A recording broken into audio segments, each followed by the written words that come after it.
When someone asks you, how's work? How's your job? What do you say? How many of you just thought of something kind of negative? Like, oh man, I am so crazy busy. Or my boss is such a jerk. Or my coworkers are driving me crazy. When it comes to work, we kind of go to the negative, don't we? We have a tendency to go to the negative. Why is that? We have websites dedicated to collecting stories about bad things that happen at work, all the worst things that happen at work. And these stories, they are shocking, they are aggravating, they are upsetting. Some of them, to be honest, are totally hilarious too. But what's interesting to me is that we don't have websites collecting stories about all the good things that are happening at work. Nobody seems to be talking about that. And yet, I know that good things happen at work. They happen all the time. They happen every day, in every occupation, in every organization. How do I know this? Well, I'm an organizational psychologist, and for the last 2 decades, I have been studying workers, and their experiences at work. My research has taken me to all sorts of work settings and had me interacting with all kinds of workers. I've been to the manufacturing floor, night shift. Conditions are hot and loud and dangerous.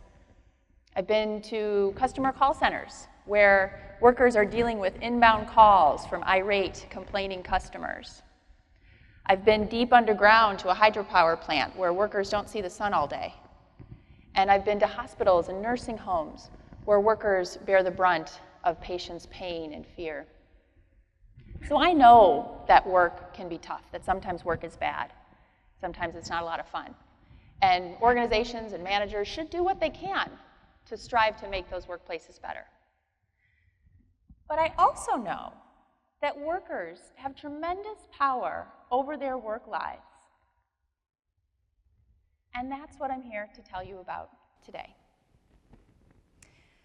I was going to call my talk, "This One Weird Trick Will Make You Happier at Work," but it's actually not one trick, it's 3 tricks. And at the end of my time, I hope you walk away with 3 small, concrete, research-based things that you can do to make work better. Before we get going, though, I need to tell you just a little bit about the way that we do our research. In our research, we look at workers a lot of different ways, but one of the techniques that we use is we survey workers several times a day over a period of about 2 or 3 weeks. So we kind of drop into their work days and we ask them, what's going on for you? What's your mood like? What's your stress like? And this gives us a really rich portrait of a worker's daily life. And from that research, we have found that good things are much more frequent than bad things at work. In fact, in our research, we find that good things happen about 3 to 5 times more frequently than bad things at work. 3 to 5 times. But here's the thing. When we look at good things and we compare them to bad things, it's the bad things that really pack a punch at work. When we look at the effect of a good thing happening to you at work and the effect of a bad thing happening to you at work, that bad thing has 5 to 10 times the impact on your mood at work as a good thing. 5 to 10 times the impact. Researchers have called this the asymmetry effect because there's an asymmetry between the influence of a good thing and a bad thing. They've also called it the bad is stronger than good effect. And it's human nature. It's automatic. We just kind of do this. We focus on the negative. It has had survival value for us to be focused on the negative threats in our environment. But let's think about what this means for us at work. What it means is that we can have 20 things happen for us at work. 19 of them go just fine. They go perfect. What's the one thing that we're going to focus on? What's the one thing that we're going to remember and that's going to influence us? Probably the bad thing. Imagine if we could refocus workers to reflect on the good things that are happening to them at work. Along with some colleagues, we did just that. In one of our studies where we were tracking workers several times a day over a period of 3 weeks, we asked them to do something really simple at the end of their workday. We said, at the end of your workday, go to a computer that we had set up in their workplace and write about 3 good things that happened and why they happened. It was a simple exercise, only took about 3, 4, maybe 5 minutes, but it was powerful. We heard great stories. We heard from the nurse who was able to spring into action when her patient started having a seizure because she was well-trained and she knew just what to do. We heard from the receptionist who shared some great belly laughs at lunch with her colleagues because they're not just coworkers, but they're really good friends. We heard from the lab technician who was drawing a frightened boy's blood, and to calm him down, she sang him a song, and it worked. So the stories were great, but what we really wanted to know was whether or not this simple practice that workers did for 10 days would improve their well-being. It did. On days when workers completed this simple practice, the results were powerful. They were less stressed. They had fewer physical complaints that evening, like muscle tension and headaches. They had fewer mental complaints, like difficulty concentrating and rumination. They were more able to detach themselves from their work. In some of our analyses, it even lowered their blood pressure. Just this simple thing. So that's the first simple trick that you can take away to make work better. At the end of your day, take some time to pause, reflect on the good things that happened. You might write them down. You might share them with friends and family, because both of those things can kind of amp up the goodness that we get. Because it's not that good things aren't happening at work. It's just that we're not taking the time to savor them and pay attention to them. Okay, so let's move on to the second thing. When we look at workers in our study, because we're looking at them several times a day over a period of weeks, we see a lot of fluctuation in what we're measuring, especially something like mood, right? Your mood at 10 o'clock on a Tuesday is going to be different than 3 o'clock on a Thursday. And what we're really interested in is what's happening when people are in really good moods, right at those peak moments of mood. And what we have found in our research, and other researchers have found as well, that one of the key drivers of being in a good mood at work is making meaningful progress on your work tasks. Making meaningful progress on your work tasks. And we know this intuitively, right? Doesn't it feel good to get stuff done, to be productive, to kind of be in the zone, and just kind of bang it out? It feels really good. But to what extent do our work environments support making meaningful progress on work tasks? Or do some of our work environments kind of block making meaningful progress on work tasks? Are we constantly interrupted? Are we overscheduled in excessive meetings? Are we constantly jumping every time our email beeps or our phone chimes? So we're switching our attention back and forth. How many times have you gotten through a day where you're busy all day and you think, wow, I didn't get anything done? Doesn't feel very good, does it? We've all kind of heard the news about multitasking. It's not as productive as we'd like to think, because we're not really doing 2 things at once. We're just kind of switching our attention back and forth and back and forth.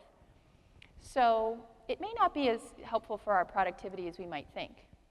But I'm here to tell you, putting aside performance and productivity, I'm here to tell you that it's bad for your mood and your well-being. Because when you're constantly switching back and forth, you're not feeling that progress of meaningful work, that good feeling that comes from making meaningful progress. So what can we do about this? How can we create work environments that don't feel so fractured so that we can really connect with our work and make meaningful progress on our tasks? I think this is going to depend on your work organization, but at its core, we need to be more intentional about our work. We talk all the time about time management. What about intention management? Ask yourself, what is my intention? Ask yourself, is that how I want to spend my time? Intention management rather than time management. I want you to think about a car parked downhill, okay? What happens when you take your foot off the brake? You get going, right? You get going a little bit easier. You can pick up speed, get momentum. When your car's sitting like that, it has potential energy. When you take the brake off, away you go. How can you park downhill at work so that you can quickly get into your work tasks, quickly get absorbed in that work? It really comes back to that notion of intentionality. Thinking about what is my intention for the next hour of work, the next day, the next week, and then to work. Focused attention for 90 minutes, 60 minutes, even just 30 minutes of focused time, and you'll feel like you got a lot done. You'll feel that pleasure that comes from making meaningful progress on your work. Now, what this requires is that we move away from multitasking. We move away from trying to do lots of things at once, and instead, we move toward unitasking and putting more little bursts of unitasking into our day, focusing on one thing at a time. Now, you're probably thinking, what? She's crazy? She wants me to just do one thing at a time? Yes, try it. Try just putting these little bursts of unitasking into your day, moments of focused attention, and you will feel the pleasure that comes from making meaningful progress on your work tasks. So that's the second simple thing. Thinking about how do I park downhill so I can quickly get absorbed in my work tasks easily, and putting more moments of unitasking bursts into your workday. Because so often, it's not that work stinks. What stinks is that you can't actually do your work. Okay, let's move to number 3.